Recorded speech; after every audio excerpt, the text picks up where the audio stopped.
Hello, loved one. Hello. Hello, loved one. Hello.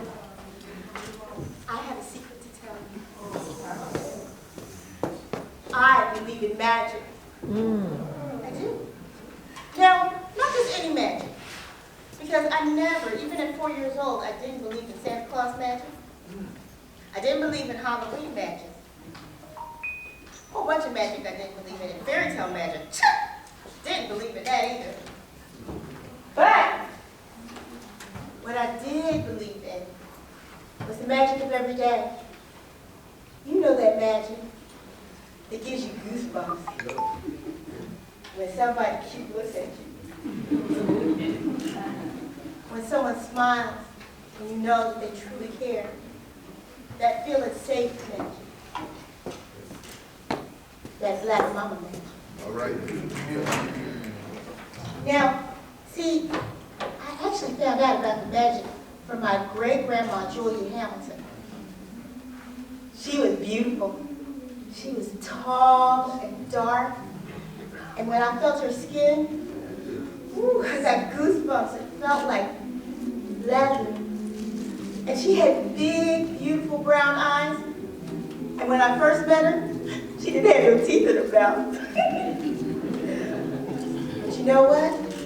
I've never seen anyone as beautiful as her. To this day, except for maybe my granddaughter, I've never seen anybody that beautiful. The first time I met her was when we all came from California to North Carolina to the Mocksville picnic. Anybody who knows about North Carolina knows that there's a town called Mocksville that was cut in half when North Carolina and South Carolina became states. And once a year they all got back together. And my family was part of that. Now, Grandma lived in a country house, a big old country house that had chamber pots. If you never sat on a chamber pot, it's kind of cold first thing in the morning. Well, great-grandma, she was walking through the house early in the morning, just looking in on all her kin. And she got to my room and my big old eyes were open. I was underneath 4 quilts.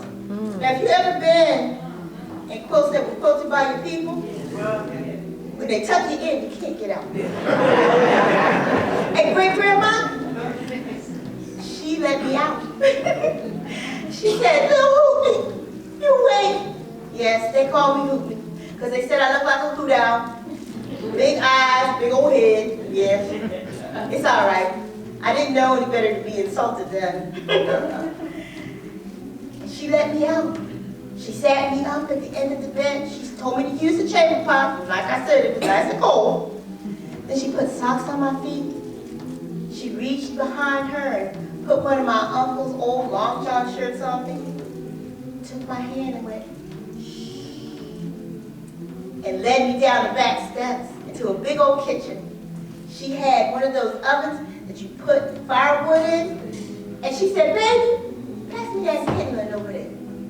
I didn't know what kindling was, but she pointed to the fire, to all the firewood, so I knew what she meant.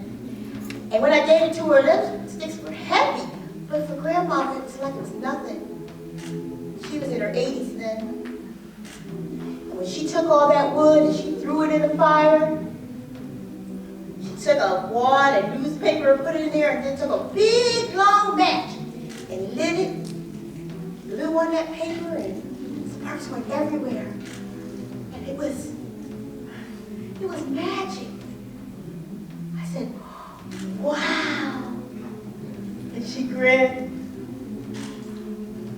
Then she said, "You know what, baby? I'm gonna make us some biscuits. Once I make breakfast, I bet you they all get up."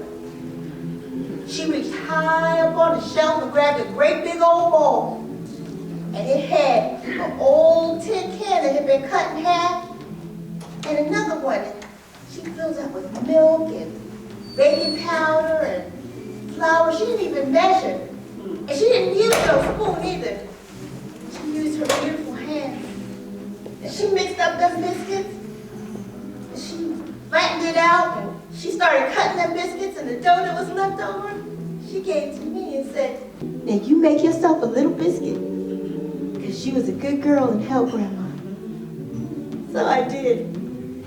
Put it on there, and she put that in the oven. She quickly put on some coffee and cut some bacon and eggs, and everything got to smelling so good. In fact, I don't think I've ever smelled coffee as good as that.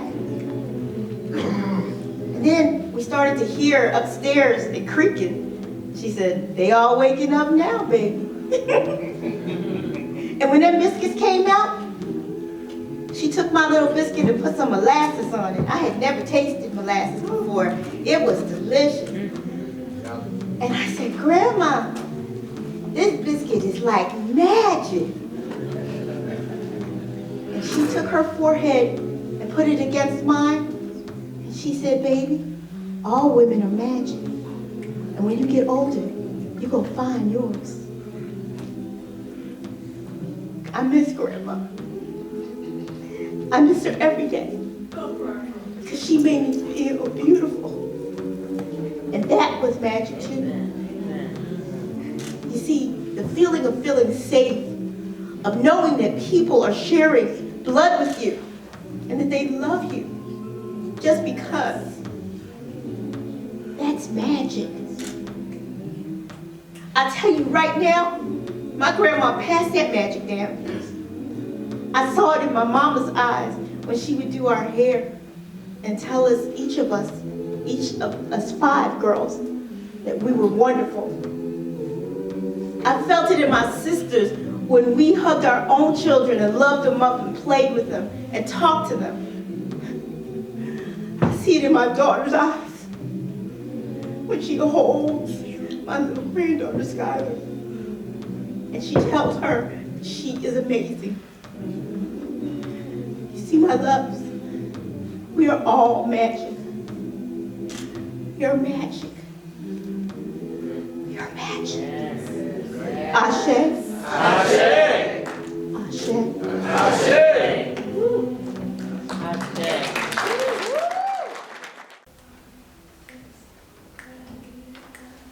There were no mirrors in my nana's house. No mirrors in my nana's house.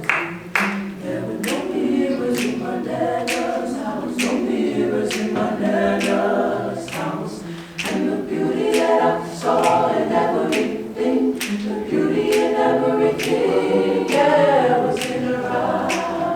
Oh, was in her eyes. I'm telling you, there were no mirrors in my nana's house. No mirrors in our house. No mirrors in our house. No mirrors in our house. I never knew that my skin was too black, and I never knew that my nose was too flat, and I never knew that my clothes didn't fit, and I never knew there were things that I could miss, and the beauty in everything, yeah, was in her eyes. Oh, was in her eyes. I'm telling you, there were no mirrors in my nana's. No mirrors in our house. No mirrors in our house. No mirrors in our house. I was intrigued by the cracks in the walls, the dust in the sun, the snow that would fall. The noise in the hallways was music to me. The trash and the rubbish would cushion my feet, and the beauty in everything.